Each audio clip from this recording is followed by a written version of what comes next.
keeping with the theme of your newest book, The Flow Factor: How to Master Your Energy and Enter a State of Flow. I'd like to talk about flow, getting in it, staying in it, blocks, resistance to it. Let's start with blocks. Okay. What are the most common energetic blocks that keep people out of flow, and how can we start identifying them? So the biggest blocks are really coming from our just natural animalistic part of ours, like that is part of fight, flight, freeze, and fawn. So anytime we are in, say, fight mode, right, we're in resistance. We could be not even having a discussion with somebody and in our minds fighting with them or fighting against the flow. We could be pushing against what we don't want. And that really is one of the biggest blocks, is pushing against or focusing on what we don't want and worrying and fearing and doubting, that we could have what we do want. So that's one of the biggest blocks, is that we have this animalistic nature, we have this survival mode of fight, flight, freeze, and fawn, but it's getting past those so that we can move into the flow. Because the other part of being blocked is, and I hear this a lot, and I've heard this for 25 years as a coach, I'm blocked. I feel like something's stopping me. Something's, I feel like I one step forward, two steps back. And when we can get past that part, that is really, and that's really what the flow factor is all about, is how do you get out of that survival mode and still be able to understand that it's part of our nature, right? It might be a natural reaction that comes up, but how can we then move past it and get back into the flow of what we do want? And the other part is the fleeing, right? The flight kind of thing. And that's where we're constantly, and I know this as a woman, and many women do this, it's like more, more, more, let me bring on more, because we just do, right? Instead of really coming back to ourselves and really focusing on what our emotional body, our mental body, and even our physical body and our energy body, because we have four bodies, right? What we can focus on to then bring us back into flow. Because if we're constantly doing and we're speeding up and we're, like I used to like to say, spinning and spraying, it's like, there's just so much chaos going on. We're not settled within ourselves, and we can't pay attention to what our emotions are guiding us, because our emotions tell us, are we on track or not? If we're feeling bad, we're in a place of being in lack. And lack never brings us to a place of abundance. It never brings us into that place of flow. So when you understand that everything is here for you, including the survival instincts of fight, flight, freeze, we can learn how to work with them and flow the energy instead of staying stuck in them. The animalistic survival instincts, would you say that is the same as the ego?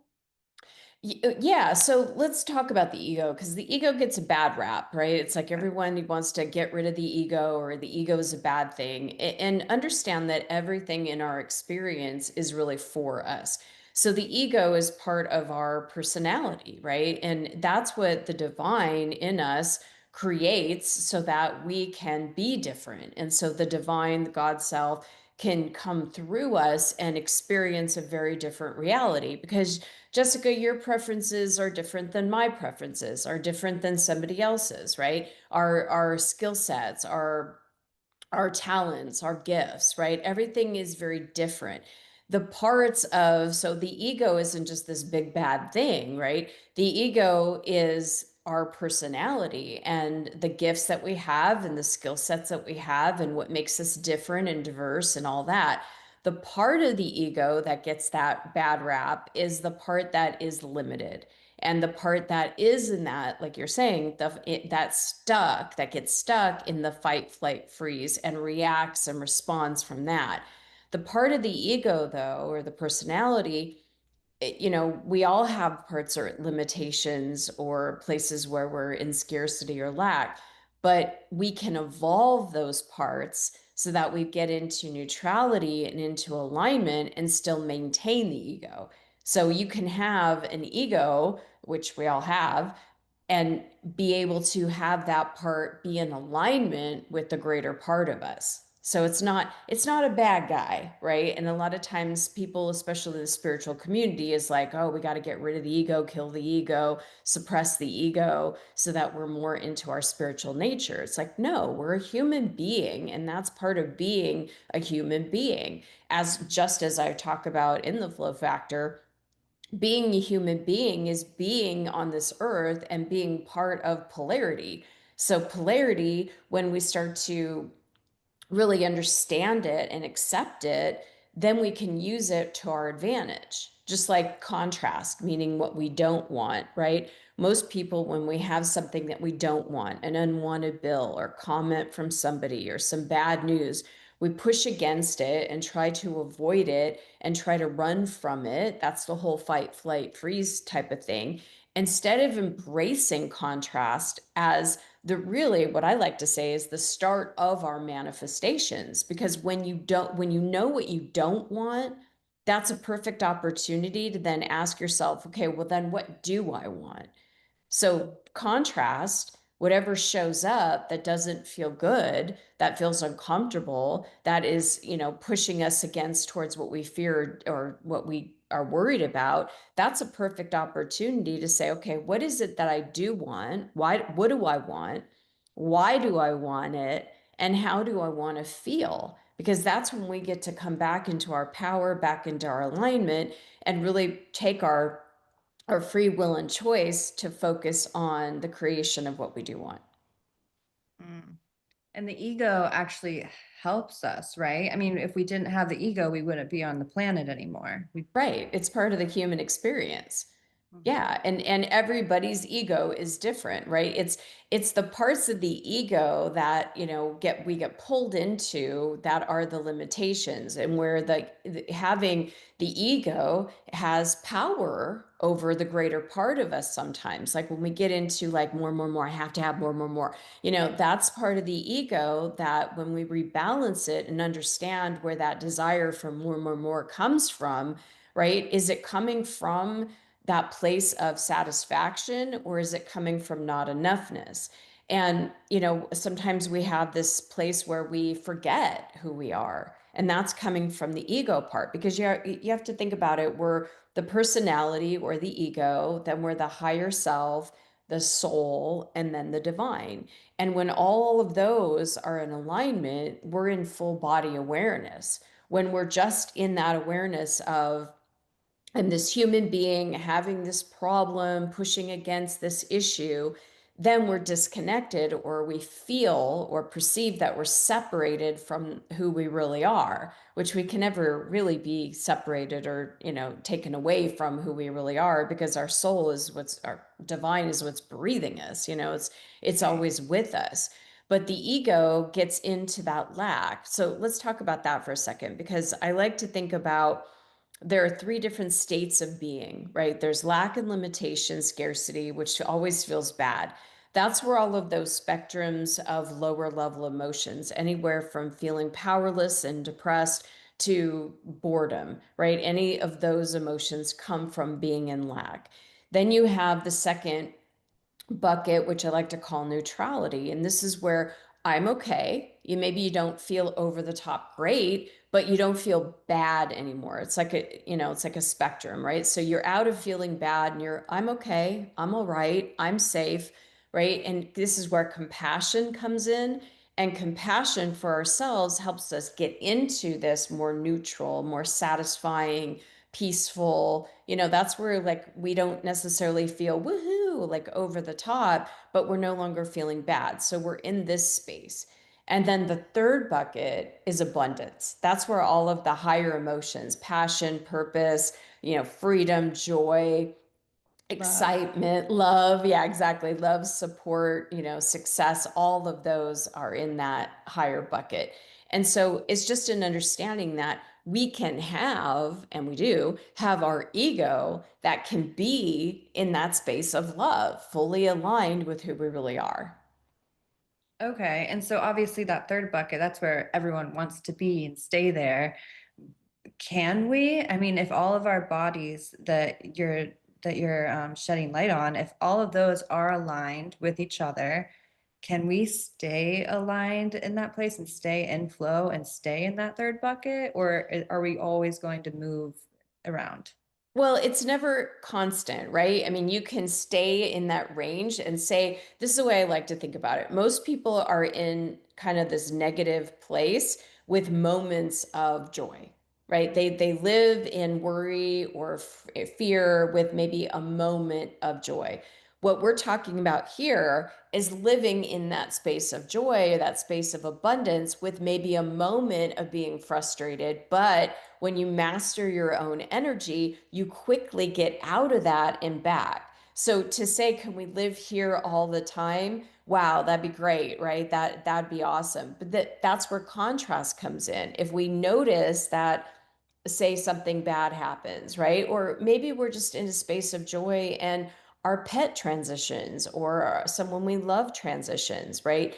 These are experiences that we have as a human being that when we process the despair, when we process the grief, then we can go back into that space of joy. We don't have to have that outer circumstance or that situation keep us stuck because something is either going to continue to keep us sad and bitter, or we move that energy deliberately to come back into joy. I just want to bring this up. My sister, when I was 27, she was 38, she committed suicide. And it was one of those things that for me, I knew that she made a choice for her life and I needed to make a choice for my life. And I wanted to live happy. I wanted to be free. I wanted to live in joy. But the grief that I felt from losing my sister in that tragic way, I had to process the moments that I felt angry. I had to process the moments that I felt just absolutely so sad. But when I did, that let me come back into that space of joy.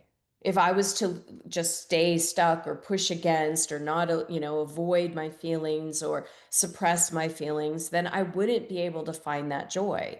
People think that, oh, if I just suppress, the negative, then I'll feel okay. But what happens is you can't suppress the negative and then also experience the positive. When you're suppressing all of it. Huh. Wow. Okay. Yeah, I've never thought of it like that. And another question that came up is what about perspective? So you're saying, you can live in this place of abundance, success, love, joy, and something bad may happen here and there. That's part of this experience. What if you don't label it as bad? I mean, where does perspective come into play? Well, it's huge. I mean, and I'm glad you brought that up because there are five things that we have control over, right? We've been given reign over our lives, free will, and choice. And in those choicefulness, we have our words we choose. Nobody can choose our words for us, our thoughts, our perspectives and beliefs, our emotions, and then our actions.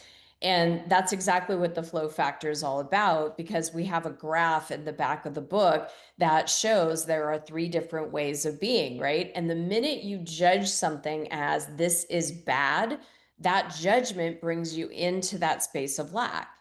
So something could be happening, and there's a whole story I use in the book that about a farmer that he just looked at things like good or bad, who knows? It's like he didn't label this is bad or this is good, and because he stayed neutral. And that's just is the moment we say, oh my gosh, this is bad, that judgment brings us into lack. But if we have the perspective of, this is interesting. Okay, this is curious. I'm Mhm. not sure how this is going to turn out. I'm sure this is going to be okay, right? Well, things are always happening for my highest good, so let's see how this unfolds. When we don't make that judgment that this is bad, we can stay in that neutrality bucket, which is where compassion is, right? And then that's the doorway to open up to the abundance. But it's the minute we, in our perspective, go, oh no, this is bad, that draws everything downward. It's like, let's see what happens next before judging it. Yes. And it also, I'm sure you know all about this too, but even it starts when we're little, you know, like even when we're a baby and or we're a little kid and let's say like we skin our knee, and the way that we perceive that happening, we might feel the pain and witness the pain, but until someone comes up, like a parent comes up and holds us and says it's okay and rocks us back and forth, we don't know that we're supposed to be sad about it. And you know, then there might be another parent that says, "Oh, you're all right," you know, brush it off. And it's those little things I feel like that start when we're so young and then they get ingrained in us, and then we have to either decide whether that's serving us or not. That's it. I mean, that's, I call those in the book either big T traumas or little T traumas. And what you're describing is so funny. I remember when I was a kid, I was on the monkey bars and I fell off and I skimmed my face, right? I got like a big scab on my face. And when I went home, my mom was like yelling at me, like, how could you do that? Right? I got in trouble for hurting myself. And then my dad, when he came home and he saw this big scrape on my face, he's like, oh God, what did you do to your face? And he started yelling and he got all upset, right? So there's either that part where we hurt ourselves and then we get in trouble, we get yelled at, or the other side of the spectrum is that we have compassion. I had a totally different experience when I was pregnant with my first son, and I slipped down the stairs and I landed on my tailbone. And I thought this feeling of I'm going to get in trouble, right? My husband's going to be mad at me. And he saw that and he just picked me up, and he just put me in his arms and he's like, are you okay? And he just held me and, he didn't rock me like a baby, but he was holding me in this space of compassion. And it was like that was when I started to break that pattern of I'm not in trouble if I do something wrong or if I take a misstep or I get hurt, I can reparent myself. And that's really the goal of us as adults is to reparent the younger inner child because those little ones in us either got in trouble or we weren't approved of or we didn't get the attention. Those traumas that we had create those imprints, but it's never too late to release those imprints and let that energy flow. Mm. Do those imprints have a lot to do with the blocks that people have when it comes to getting into flow? Yes, because that's how we learn how to cope, right? We learn. Some people have more of a I'm out of here. They have the flight response. Other people will just be like still and have that freeze response.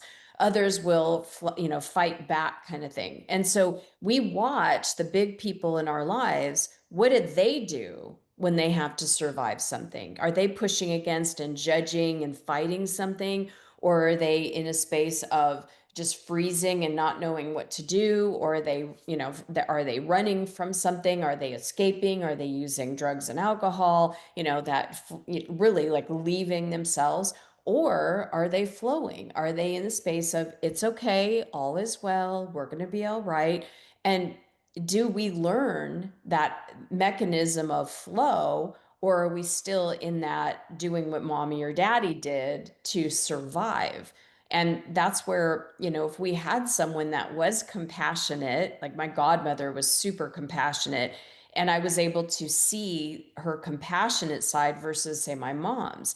And and I would see my sister who was major into the flight mode. I mean, her ultimate, thing that she did was she left herself by committing suicide. But way before that, it was drugs and alcohol and, cigarettes and all the other things that she did to literally leave herself. And so I learned pieces of each of those people. My dad is a big freeze guy, like if my mom would say something, he would just like sit there like a bunny in the desert, not knowing what to do and acting like he wasn't there to even hear it. So, we get these glimpses, we get these trainings of the different people that are in our lives, and we learn these different coping mechanisms. And the great news is that flow is always available to us because that alignment with our soul, which provides that flow, which provides that good feeling, that compassion, and the higher emotions, that's always available to us too. But here's what happens, and I talk about this in the flow factor as well. you're going through life, right? You're feeling pretty good, something good, feeling joy, going along your day, and then boom, something happens. And I like to call that a bushwhack. And so a bushwhack is like you're going along and boom, something unexpected, you hear something, someone says something, and what happens is, out of survival mode, a lot of us are like turtles, right? Like you see a turtle that gets scared, it goes inside of itself, right? Arms, legs, head, everything goes into the shell. Yeah. We do that from a heart perspective. We close down, and we close down around that energy and around that emotion instead of feeling it, processing it, letting it resolve and move out. It takes 90 seconds to have our emotions and let it release. But most close down around that emotion and that energy. And then what happens is energy doesn't just stop or dissolve, it continues to move. It's like a caged animal. It moves and it moves and it moves, and it creates a vortex of energy. So now that energy, say we were disappointed, right? Something we wanted didn't happen. We got the news, we closed down. Excuse me. Now that energy is staying stuck, and now we're attracting from it and to it because it's now a vortex of energy. It's an energetic block that we now draw things to us because of that. But if we allow ourselves to just go into that and feel it and process that emotion, we no longer are attracting from that point. Wow. So not only does it stay in the body, but it's going to attract other likeness and basically grow and then Exactly. get to the point where you can't ignore it. And that's kind of when years or decades later, it's knocking at your door and screaming at you.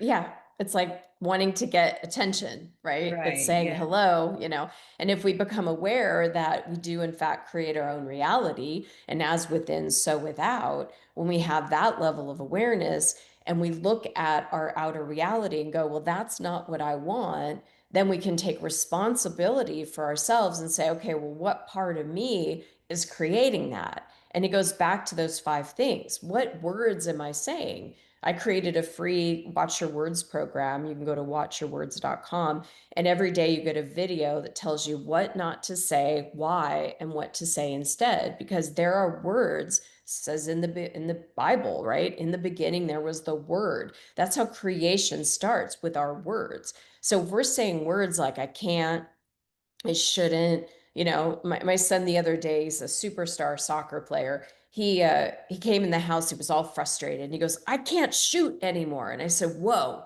stop saying that. Don't say that, because if you are literally saying, I can't shoot anymore, that's what you're going to create. So he had a bad game. He had a shot that he didn't make. And I even talked to him about that. I'm like, where are you with that? And so it started manifesting as now he can't shoot. So I gave him some energy mastery practices to do. We went out last night, and I go, now how are you doing? He goes, it was better. I was better. I'm good. Right.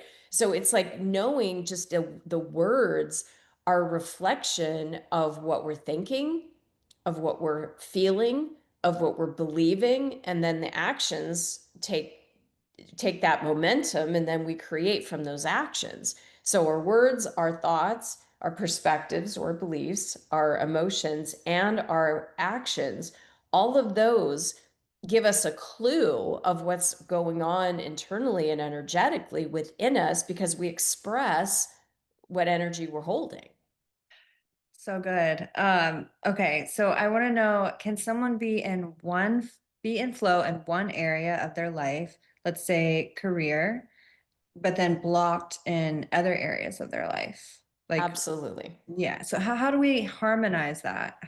So it's any aspect of our life where we have that split, what I like to call split energy, right? So maybe in your career, things are flowing, things are going great. It could be going great with money. And then in your love life, you can't seem to find love, or you can't seem to find the right one, or you can't seem to, feel good in a relationship. So that particular area of your life where you're not getting what you want, where your desires and what you've manifested are not in alignment, it's because there's split energy. And that's where you want to look at, what do I feel about myself in a relationship? What do I feel about the person or people that I have dated, right? Because I coached a woman one time that was career is going great, finances are going great, but she had such a hard time being in a relationship. And because her first relationship where she fell in love, she got married, she had a son, and then all of a sudden her husband became abusive and hit her. And so for her, it was this trauma of means getting hurt. And so, of course, she would try to avoid love because if she fell in love again, her whole entire system was saying, you're going to get hurt. And so she had to look at that belief and isolate, that's one person, that's one thing, that's one aspect of me, and then be able to shift the energy and create the split energy coming back into alignment, right? It isn't all men that do this. It's not because I'm bad at love or there's something wrong with me. It's coming back into flow with compassion for what happened so that you're utilizing the trauma or the contrast to give you the clarity of what it is you want. I want love, and I want love with a person that respects me and is kind to me. And, you can have it all, as I wrote in my one book, The Art of Having It All, but it's getting clear on what you don't want based on your past experiences and what's the opposite of that. It's not just all or nothing, right? It's like, oh, well, this happened, so therefore I can't trust love. It's really coming back into that flow of what love feels like, support, success, abundance, well being, and letting that flow because that's truly our divine design. So this person that she was able to trace it back to why she was having this issue with relationships, does someone need to be able to figure out what that thing is? I just feel like that some people might look at that and think, well, I have no idea, like I'm doing XYZ, like I don't have any negative feelings around the opposite sex, like I'm doing all the things, I'm dating, I'm putting myself out there. I just, like maybe they can't figure it out. Like how do they figure it out?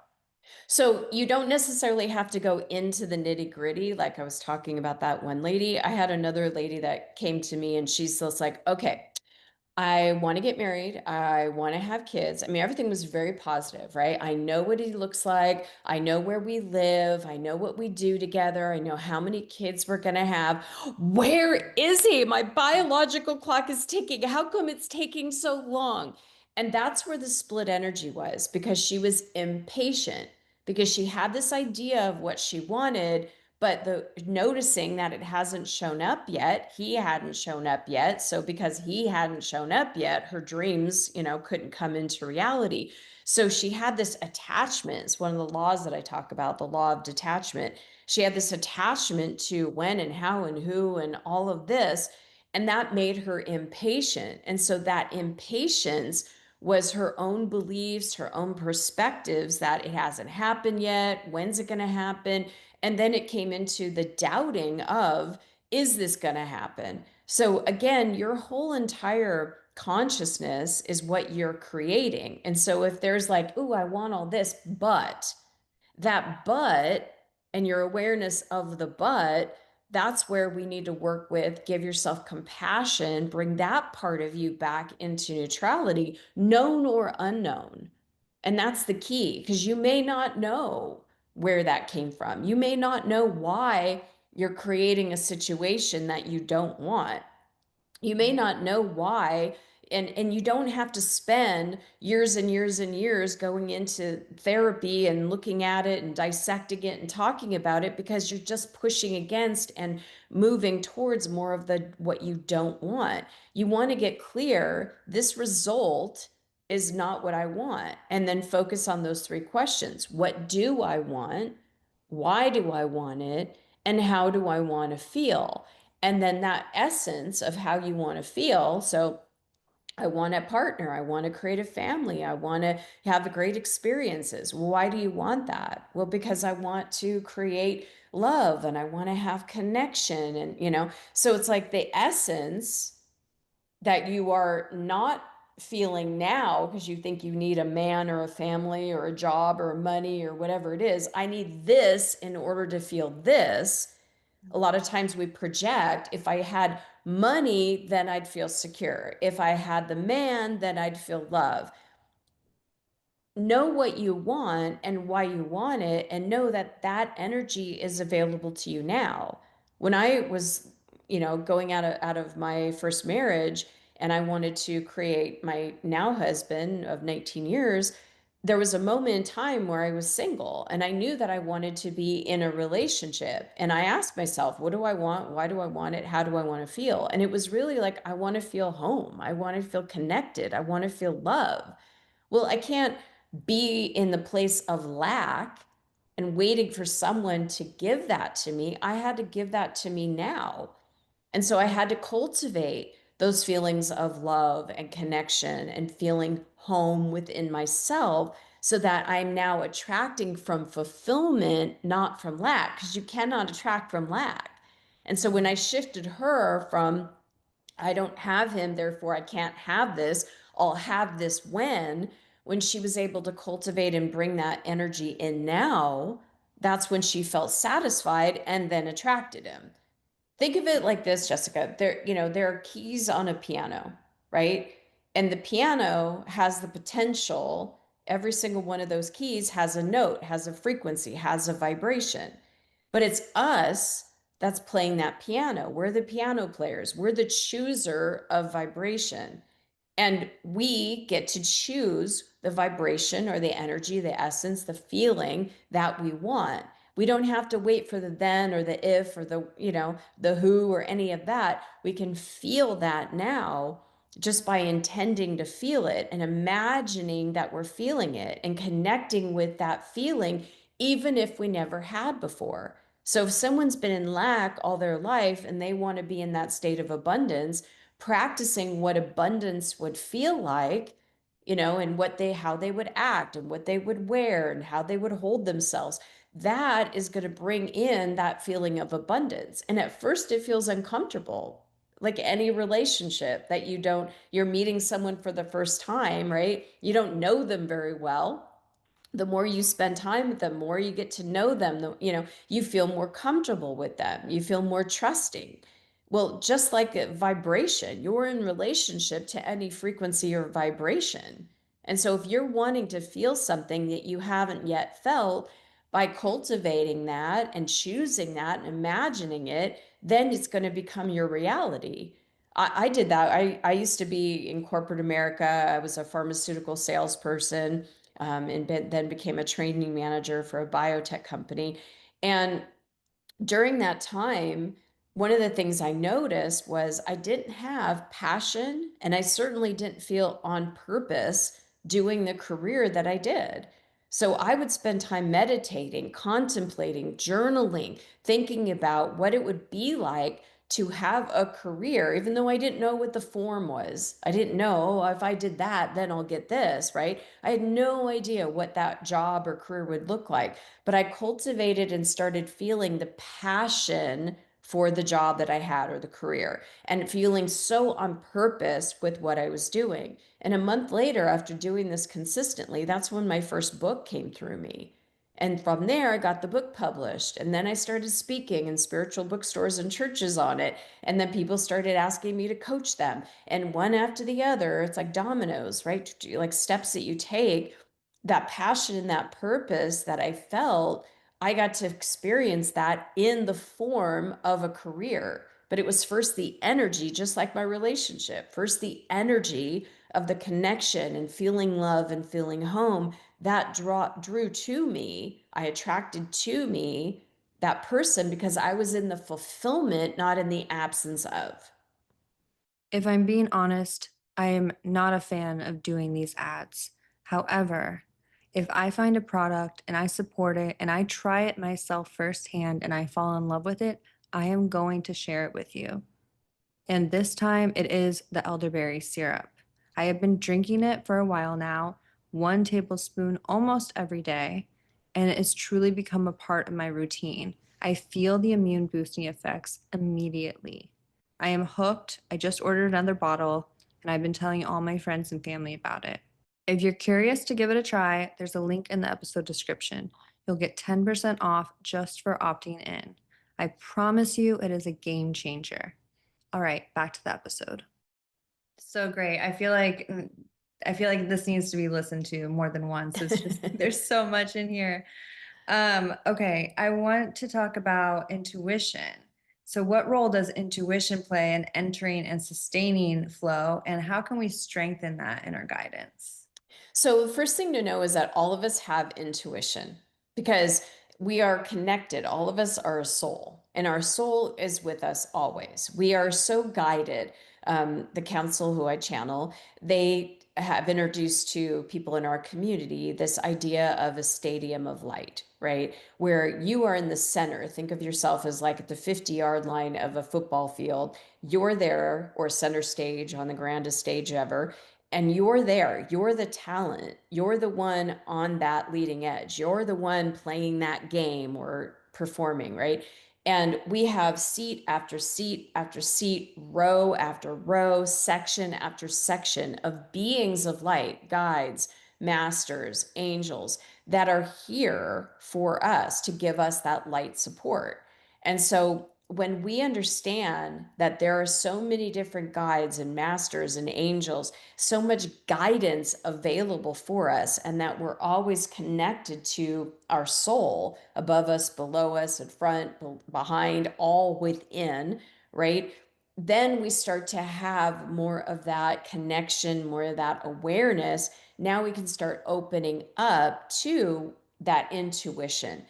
But what keeps us out of the intuition is the traumas and the blocks, is those imprints. So when the minute we release an imprint, say that I can't do something, I can't be something, or there's something wrong with me, or I'm not enough, when we let go of those, we make room for the flow and then the connection with our divine self. So Okay. that's how we create. And I've seen this time and time again with clients in my community where it's like they release the imprints and now they have more guidance. Yeah. It's like it's our natural state. So it's just like letting go of that weight so then we can just float. Yeah. It's kind of like having a sink, and you have a stuffed up pipe, right? And you had a bunch of hair and gook and stuff like that that needs to be, it's getting stuck in the pipe. The water can't flow, right? So it gets stuffed up. The minute you roto-rooter it or, do the garbage disposal, whatever you do, now your pipes are clean again. And now the energy, the water can flow through. So it's the same kind of idea that when you've got something blocking you, when your heart is closed on a certain subject, whether it's like I told you, that woman, things are going all great in her life, great body, money in the bank, great career, but her love life is stuffed up because she had those beliefs that needed to be cleared, and then she was able to flow that love and then created and attracted a partner. You are so good at making spiritual conversation more like real world and get making it just more like practical. And I know you're known for also for practical tools. What is something that a listener can use to help like unclog that sink? Like something they could do maybe on a daily basis? I love that. And thank you. Because you know what? The spirituality doesn't have to be so esoteric because we are spiritual, right? We are material and we are spiritual. And so when we can learn how to bring this into practicality, I mean, that's what the Flow Factor or any of my other books are about is, really how to master our own energy in the day to day in a practical way. So one of the ways that I say is just hug yourself. I mean, Jessica, go ahead and just wrap your arms around yourself right now. Everybody, everyone that's listening, just hug yourself. Give yourself just a moment to feel your own embrace. This is what compassion feels like. As you're hugging yourself for like 90 seconds, you're processing your emotions, but you're also releasing the limbic system. You're releasing the back of the head and neck, which is where the fight, flight, freeze, fawn is. And in doing so, you're calming your system down and you're coming into you instead of all the focus being on everybody else. That hug calms everything down. And you bring compassion. Now, once you're hugging yourself, then tell yourself something in the I am statement. I am good. I am free. I am okay. I am loved. I am enough. And just feel how soothing that is. And then when you're done, it doesn't change every situation in your life, but it calms you to be open. And when you're open, now you can get different ideas, different insight. Your intuition could kick in because your state of being is now more open. Now you can have a higher connection, right? You're feeling different. And just even saying those I am statements after you've hugged yourself or while you're hugging yourself, now you're shifting your perspective. Now you're shifting everything. Yeah, it's calming and it quiets the thoughts, the monkey mind. Yes. Yeah. Love So that. hug yourself. That's one of the many tools, processes, practical things that you could do through your day. Yeah, that was great. In your experience, what's the link between flow and purpose? Does being in flow help us find purpose, or do we need purpose to enter flow? Well, it's all really one and the same because purpose is being in the flow, right? When you are in the flow, you feel purposeful, right? It's like when flow feels good, and so does being on purpose. So that's just the, Cliff Notes version, right? It's like if we're talking about lack feels bad. If we're in flow, flow feels good. And so does being on purpose. And here's the thing is a lot of people think about purpose as something that I have to go do or something that, will come to me when I find. Purpose is just what I'm doing right now with intention, with the energy to connect and to feel good. That's purposeful. You're purposely getting into flow. You're purposely creating this moment that you have where you're alive, where all your power lies. You're purposely allowing that flow to come in, that feel good, right? And when you are on purpose in that way, just energetically within yourself, that creates doing something of purpose. Okay. Okay. Do you think that we each have a purpose for being alive right now, or do you think Of that course. we do? Yeah, but here's the thing is most people go, I'm on purpose if I make this money, or I'm on purpose if I have a career that does this. Yeah. There is a purpose. And that's just the thing is that like those keys on the piano, if I feel and know there's a purpose, there's a reason, right? There's a reason I'm here. I may not intellectually know the full experience of it, nor will we ever as human beings know the full reason and experience.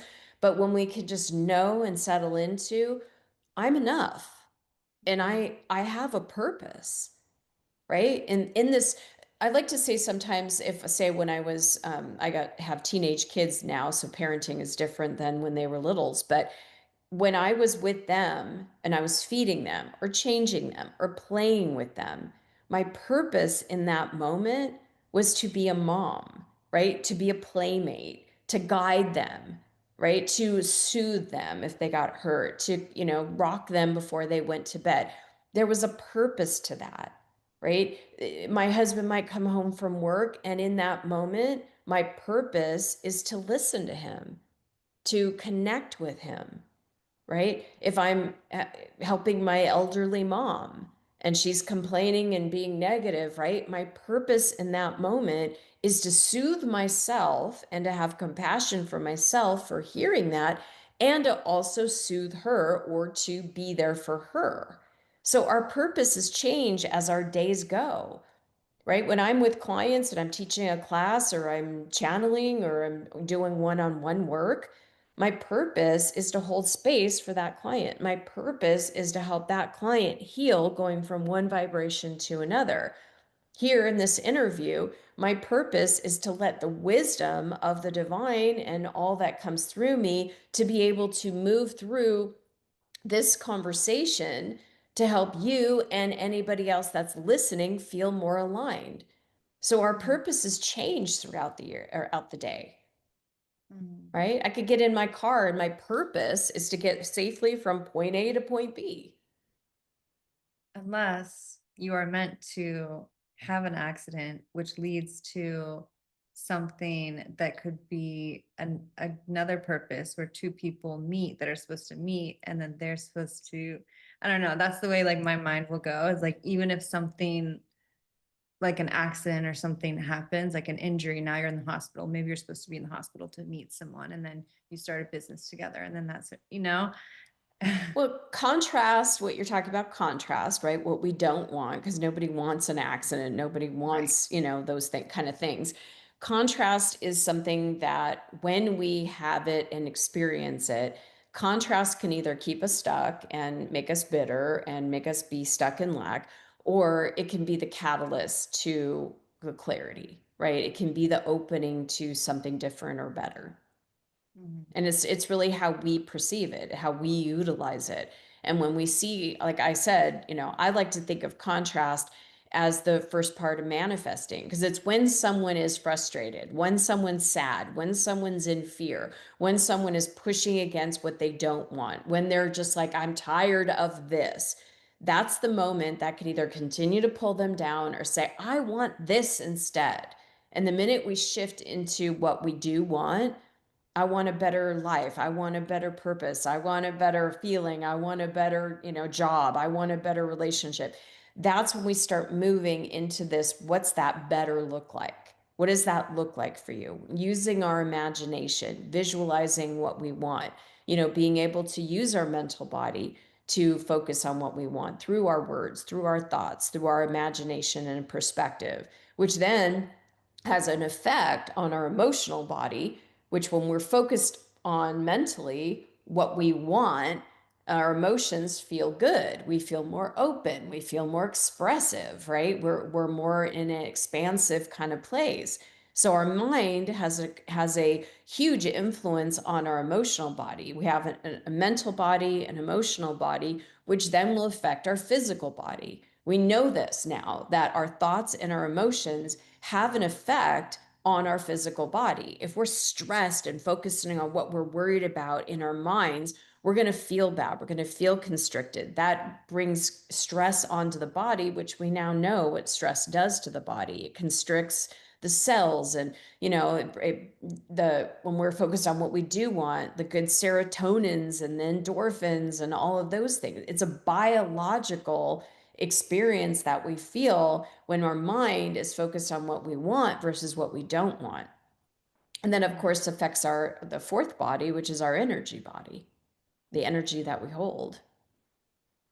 That just reminded me of an image that I've seen many times where it's a brain, it's a head, and it just says, just control your mind and I've got the rest. And it's the universe saying that. Do you think there's truth to that if we just control our thoughts? Well, here's the thing. Yes and no. Yes, it's a big part of it because we, again, have free will. No one can get inside our brains and control what we think about, what we focus on. Nobody can do that. It's our own free will. And so, yes, our minds are amazing because what we focus on will be created. We imagine and see something first in our mind, and then it gets created. However, we have a second component that's just as important as our mind, and that's our emotions. Because you could be focusing on, I want this, but you're angry or you're disappointed, and then that's split energy. If you've got Mhm. emotions that are stuck, or you're suppressing your emotions, or you're bypassing your emotions, right? And there's an incongruency. Both need to be in alignment in order to truly create what we want, because the mind is important, but the emotions, the feelings have an even stronger, more intense vibration that goes out. So it's both. When you can focus the mind and then feel, right? You want to see yourself being successful, but then feel the success. That's when you've got a powerful component. It's like, the way I like to think about it is your mind, right, is like your vehicle. But when you put your emotions in it, it's like having a turbo booster in your vehicle. It gets you there faster. Mhm. Yeah. So it's like you can't think your way into flow. You You need got to to really feel it. feel your, yeah. Yeah. But your mind needs to be there too, because you can't be in flow and feel good if your mind's thinking about what you don't want or how hard it is. It's incongruent. Both need to be in alignment. That's why mastering your mind and your emotions, emotional intelligence is so powerful. And most people don't know how to do it because emotional intelligence is about being aware of your emotions as you're having them and allowing them, not suppressing them or repressing them so that you are constricting around them, but feeling like, "Oh, angry right now." Okay, feeling and processing the anger. It takes 90 seconds to process an emotion. And when you actually let yourself feel it, it goes out, and then you can call in the emotion that you want. Give yourself that compassion to neutralize whatever honorary emotion you are feeling, or negative, or one that doesn't feel good. Bring in that compassion. That's where the hug comes in, telling yourself, right? And now you're at a different set point. Now you can then, because you're neutral, now you can open the doorway to abundance, because the universal law, one of them that I talk about, is the law of sufficiency and abundance. When you get yourself in sufficiency, now you can open up to abundance. Not if you're in lack, though. This part about feeling your emotions as they're happening is just so important. I feel like I don't ever really hear people talking about it. I feel like it needs to be shouted from the rooftops because it makes all the difference in the world. And I think about other animals, like you think of like ducks and things and how they'll get into a little thing in the pond and then you'll see them shake, and that's them releasing and letting go of whatever that emotion was. And I feel like we can do that too. And that, I mean, that's what you're saying is hugging yourself, feeling that and feeling through it and letting go of it. And yeah. Exactly. I mean, emotional intelligence is feeling your emotions as you're having them and then knowing how to regulate it. So, exactly what you're saying, right? It's like we could look at animals, right? I could look at my dog, for example, and if he's wanting love, he's up in there. But sometimes he's like, "Oh, I've had enough," and he'll walk away, right? It's like, okay, that's enough love. I need some time, space by myself. Sometimes we're like, "Jax, where are you?" And he's off in the corner because he's just taken his own space. He's regulating. Animals know how to regulate themselves. And as humans, when we, instead of, needing to be around everybody when we need a break, it's like, I'm feeling a little overwhelmed right now. I'm going to go in my bedroom and take a hot bath, or I'm going to go in my bedroom and I'm going to go meditate or journal, or, I'm just going to take a drive, or I'm going to go exercise or take a walk.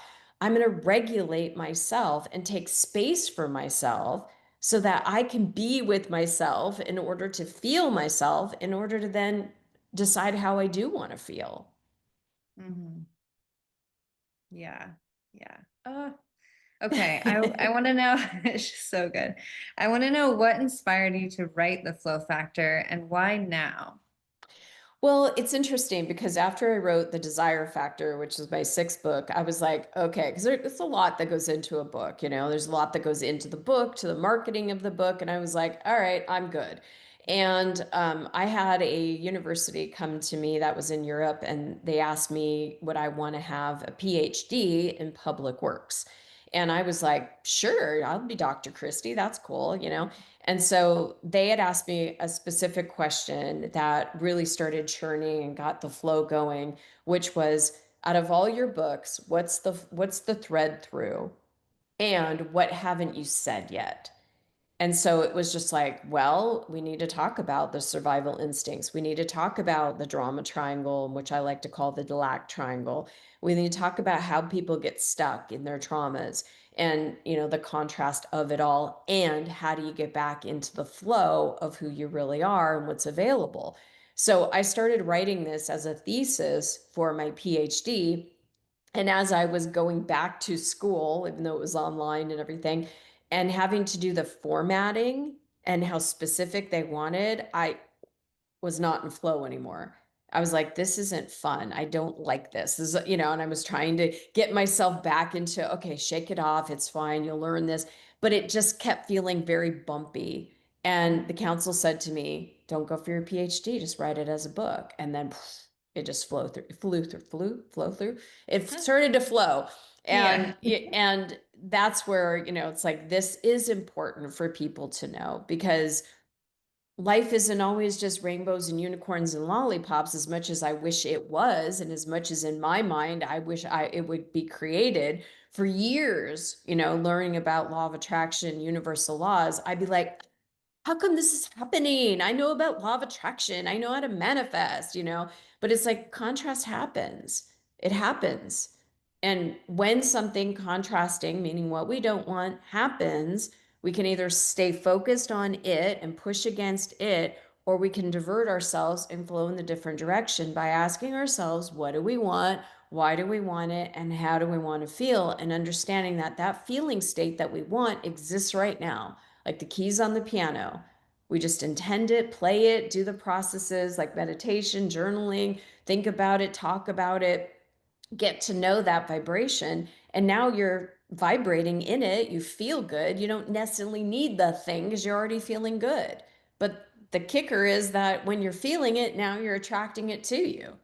So that's what people need to know, and how to master their energy to not only enter the state of flow, but stay in flow. And when the contrast comes, be able to get yourself back out. Because it's like we said in this conversation, most people are over here with moments of joy when we can be in just living in joy with moments of frustration or anger to bring us back to joy. Mhm. Yeah. And you know what? Without that contrast, would we ever even really experience the joy? Because it would be all that we know. That's it. When we're soul, we drop our bodies.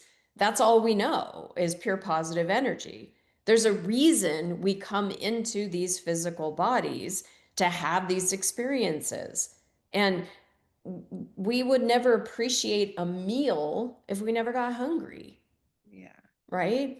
It's through, and if we just ate one food all the time, we would get pretty sick of it, right? We have variety and choices, and that's what we came here for the variety and choices. And to the point we made earlier, our ego, right? That divine that's literally breathing us, that's creating through us, is wanting each of us to be different, to have different tastes and preferences, because it gets to experience itself through each of us in a very, very different way.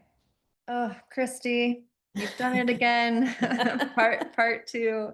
So good. I think when this comes out, we'll be just on the cusp. I'm not sure if the book will be out yet or not, but either way, it'll be, right there. So where can the listeners go to get the flow factor? You can go anytime to theflowfactorbook.com. On that page, you see all the different places you could get it: Amazon, Books A Million, Barnes and Noble. I mean, there's just a ton of lists there, and you could just click on it and get it there. You could pre-order it, or you can just order it. So theflowfactorbook.com. Oh, I'm definitely going to pre-order it. I have two closing questions for you. The first one is, what is your number one health tip? So whether that's mindset, diet and nutrition, physical, emotional, spiritual, the one piece of advice you would like everyone to know. Movement. Moving our bodies is essential. Our bodies are just, if you look at a child, right, they're always like running around. My kids were little, they were like never just walked into a room. They were kung fuing and they were somersaulting, and it's like our bodies naturally want to move. And so I make my workouts a priority. I have my workouts on my calendar 2 months out in advance, and that's what I put in my calendar before I schedule anything out. And so that's, I mean, there's many things, but the one thing is that movement and feeling, because when our physical body feels good, when we feel strong, when we can release tension and even angers or any of that kind of stuff through moving our bodies through physical strength, when we're healthy, it's easier to be healthy minded. Mm, yeah. The final question for you is going to be a more personal one. You choose a number 1 through 100, and that will correlate to the question. 33. Why 33? I don't know, just popped in my head. Oh, I love it. Why Okay. not? Yeah. How do you cultivate inner peace in a chaotic world? Meditation. Going within, it's that whole thing of giving yourself a hug, because we're so focused outward all the time, what they think of, what they're doing, what do I got to do, what the future looks like. And when you can go inward with that hug, you come back into yourself, and that just finding that silence, finding that quiet, finding that still voice within, and really connecting with that, it makes everything else just so much more calm. Mm. I love your answers. It's Thank you. moving your body and then being still. Like, you got to have both. You got to regulate. Yep, Yeah. exactly. Oh, this has been amazing, Christy. And I will have everything linked in the show notes, of course. Thank you so much for coming on again. If Thank you for you, having me. yeah, absolutely. If you write another book, please don't hesitate. You're always welcome. I'll reach out again. Thank you so Yeah. much, Jessica. And thank you for what you do in the world, because your work is really important, because we need to be having more of these conversations. So thank you. Yeah. Thank you. Thank you so much for everything you do.